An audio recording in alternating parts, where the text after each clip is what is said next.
The call that season 2 was happening? Well, there was over 10 years. There's sort of calls that come and go, going, we got this idea, hang on, stand by, and then, oh, hang on, we've changed the idea, hang on, stand by. And I think you only really believe it's happening until you're standing on set and someone yells action for the first time, and that's the brilliant Georgie, who was our director, and that was quite startling. But I think in the read-through, that was the most, when you go, oh no, this is happening, and everyone is throwing back endless amounts of coffee, trying to, it's first day of school. But I think once we were back in the room, and you look around and see some familiar faces and some new faces and go, oh no, we're really doing this 10 years on. So yeah, it was read-through is where I think everyone felt rather moved, actually. It was rather moving. And how did it feel to step back into that role after such a gap?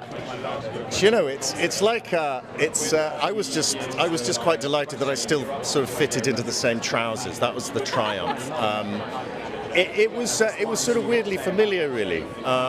It's like sort of re-embracing an old friend. And I think once you have such an amazing, successful show like The Night Manager that so many people loved, that people want to talk to you about and discuss, which is brilliant. You know, that they sort of live with you a little bit in a way, and and also the writing, because David Farr obviously has written it, and he knows the characters very well. And when you start to sort of see the writing on the page, and you go, oh yeah, I recognise that. Yeah, let's go for it. And also the other great thing is, because you know the character so well and you've lived with it for 10 years, we were encouraged to kind of play as well, which is great. And so had the opportunity to do that as well. And without giving anything away, is there anything you can tell us about your return that we should be excited for?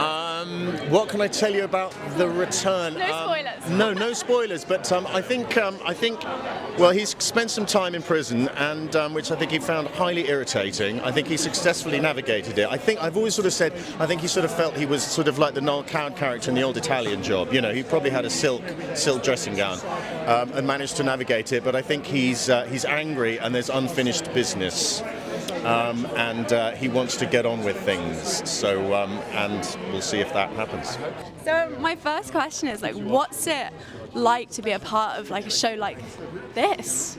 It was quite daunting initially because I'm such a fan of the first series, but more than that, it was hugely exciting and a massive thrill. You know, I was approached by David, the writer and producer, and I had a meeting with Georgie, and it was wonderful. David said he had written this part with me in mind, but I had to meet some of the rest of the team just to see how we got on. But it was a dream, really, come true.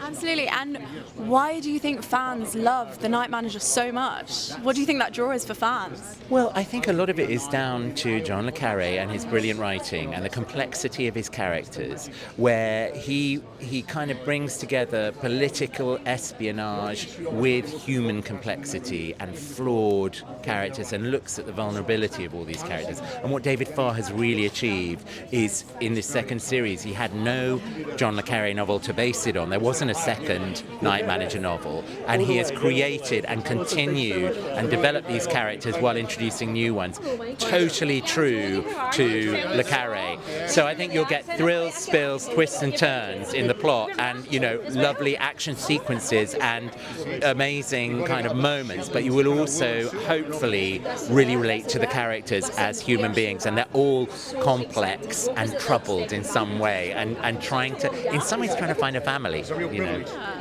And for fans, if you could describe the new season in one sentence, how would you describe it? No pressure. I would say thrilling. If you could describe season 2 in one sentence, what would it be? No pressure. No pressure.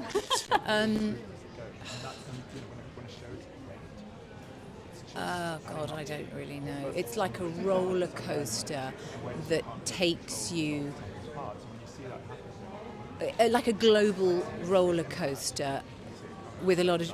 It hasn't got any jump scares, but no, it's like a thrilling roller coaster ride that takes you across the world. Amazing. That's a great sentence. And what does it feel like to be a part of The Night Manager, a show with such a legacy? Like. It's a thrill. It's a thrill to be part of it. I can't believe I'm part of it, and I can't believe we've waited so long. So I can't believe I'm here. I'm really excited, and I'm excited for everyone to see it. Absolutely. And why do you think fans are so drawn to a show like The Night Manager? What is that pull? Well, I think the stories are so damn good. John le Carré obviously is incredible, but David Farr has now brought it into the modern world, but used these same characters that are known and loved, well loved, and to see. But also there's heart to it. You know, you've got Jonathan Pine. Sort of searching for himself within this whole world, and crime is being solved, I guess. You know, it's exciting. It's really exciting, and it's sexy as well. Yeah. First of all, what inspired the idea for a season 2?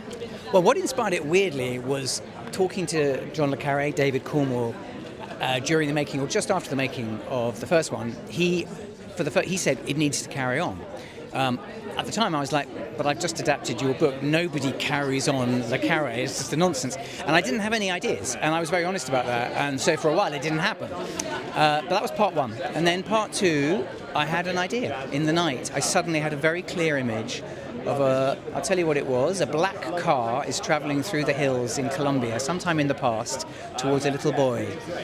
And within that, and you'll understand why when you watch it, there's a mystery. And I understood the mystery, understood the story, and then I started to work. And the rest flowed quite calmly after that. Was working on this season any different to season 1? If so, how? I think it was different. I think you've got established relationships. I mean, the most obvious is with Tom Hiddleston. He's pretty much in every scene-ish.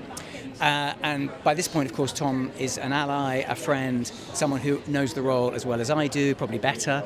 And so those kind of relationships are deeper and richer. We're not getting to know each other, we know each other. We can challenge each other on probably slightly deeper levels. I can ask him to go a bit further, he can push me to go further. I also have a new director, Georgie Banks-Davis, unbelievably talented, who I just loved working with, a fabulous collaborator. So every season's different, but those are probably things I'd highlight. Definitely. And finally, no pressure, how would you describe this new season for fans in 1 sentence? I would describe it as a deeper exploration. I would describe it on a new landscape, Colombia, so with all the colour, but going to slightly darker and deeper places than even the previous one. Why do you think fans love The Night Manager so much, so popular? Well, I think it's a wonderful story. I think it's got hugely attractive cast. I mean, Tom Hiddleston is amazing. You know, he is the embodiment of our hero. In this season, by the way, he's joined by 2 incredible new actors, Camila Moroni and Diego Calva. And Cami and Diego just bring something extraordinary, kind of freshness and energy to it. So, we're incredibly lucky, really. What was it like finding out about season 2? How did that come about? So David Farr is the writer of the show. He was the person who adapted the first season from my dad's book. And then, actually during lockdown, one day, he cycled over to my house and we sat in the garden because we weren't allowed to be indoors together. And he said to me, he said, "Simon, I think I've had an idea." And, you know, that was probably 8 or 9 years on from the time we'd had a similar conversation about how he was going to adapt the book. And as he started to map out how the story was going to develop, the ideas he had for the new characters and the new direction of travel, I was immediately drawn in. And a lot of times when people tell you a story and then you start to think about it and you say, well, maybe, but maybe it doesn't quite work. But this one, as you pick away at it more and more, you just find more and more depth and more excitement and more richness to the characters and the world that we're in. So that really was the clue that we're on the right track, I think, with the story. And so it all started from there, and that was probably 3-4. Still took us a bit of time to bring it to the screen, but we had to write the scripts, and then we had to wait for the actors to be ready. Surprisingly enough, our actors are not out of work, so they're not instantly available for us. It was an exciting journey and wonderful. It's 10 years after the first season. Wonderful to be back with a new story, and I hope one that you'll find our audiences will find even better than the first one.